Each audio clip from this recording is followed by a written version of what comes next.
My brother threw a fit because he did get a job interview.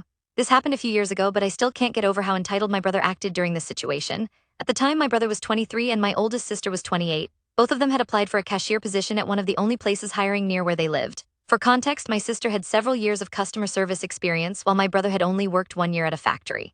He quit that job because he didn't get a raise, claiming it was unfair that only employees who had been there for 5 or more years received one.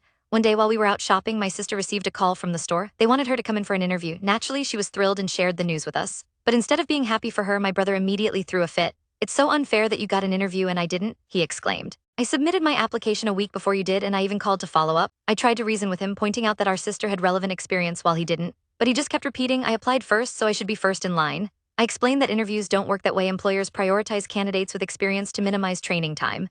But instead of accepting this, he grew even more upset and accused the store of being sexist. "They're only hiring her because she's a woman," he claimed. His behavior was so childish that it irritated me to no end. To make matters worse, our dad chimed in, suggesting that my sister should put in a good word for my brother during her interview. My sister, clearly uncomfortable, responded that even if she got the job, it would be inappropriate to immediately push for our brother to be hired too. Throughout this conversation, my brother kept ranting about how the store owner must be sexist because the current staff were all women.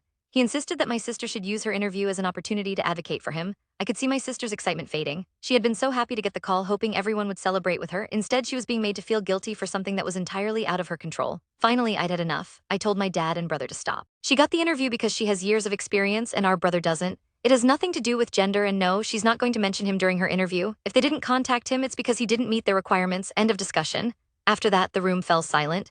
My sister quietly thanked me, but the damage had already been done. What should have been a moment of celebration turned into a frustrating reminder of how selfish and entitled some people can be.